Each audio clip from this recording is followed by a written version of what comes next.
औज़ुबिल्लाहिमिनश्शैतानिर्रजीम बिस्मिल्लाहिर्रहमानिर्रहीम। Sero fill अर्ज़ के तहत आज हम यूनियन काउंसिल बन के गाँव बमरोड सईदा के बहुत ही निचले मुकाम हिल्ला के मुकाम पर है। ये बावली है जी। बरसगीर में बहुत सारी बावलियाँ पाई जाती हैं, इनको नाम ही बावली कहा जाता है। लेकिन ये पानी के कुदरती चश्मे जो होते थे उनको वक्त की हुकूमत ने थोड़ा मनज़म करके बेहतर अंदाज के साथ बनाया, ऊपर छत डाल दी। और ये इधर करीब एक शाह साहब उन्होंने बताया कि 1964-65 में तकरीबन ये बनाई गई है।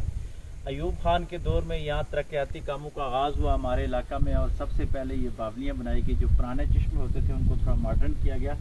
लेकिन आप उस वक्त के कारीगरों की और उस वक्त के ठेकेदार की ईमानदारी देखें। आजकल के जो ठेकेदार हैं और आजकल के जो कारीगर हैं उनको सबक हासिल करना चाहिए कि ये एक तकरीबन 50 साल से ऊपर गुजर गया अरसा, शायद 60 या 70 साल हो गए। लेकिन ये पत्थर जिस अंदाज के साथ लगे थे, सीमेंट लगाया था, उसी तरीका के साथ देर